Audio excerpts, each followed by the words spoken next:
Mr. Secretary, I would argue that the leverage that we've given up is taking NATO membership off the table, taking away a commitment to continue to help the Ukrainians with intelligence sharing and with military equipment and arms that they need to help fight this war. Well, that continues. There was a pause for 1 week. All of that was restarted. That was intelligence sharing, though, but it doesn't cover the equipment and arms. Oh, absolutely. That program has not been rescinded. They continue to receive armaments from the United States. And we continue to fund what the Ukrainians need as the president, and are you prepared to pass another supplemental bill to support them? Well, that's a different decision. That's a different question. That's not up for me to decide. The White House would have to make a determination about whether to come to Congress for a supplemental. But everything that's been approved and congressionally appropriated is ongoing. In fact, to the extent that the Ukrainians have asked for anything additional, what they've asked for is air defenses, Patriot units, which frankly we don't have. But we are working closely with our NATO allies. There are NATO allies that do have some batteries of Patriot missiles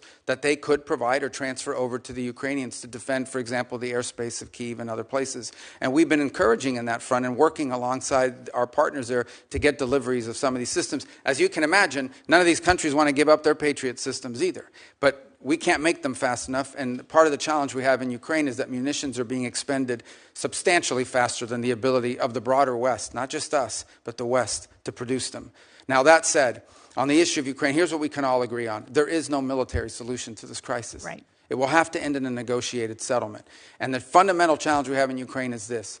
Russia wants what they do not currently have and are not entitled to, and Ukraine wants what they cannot regain militarily.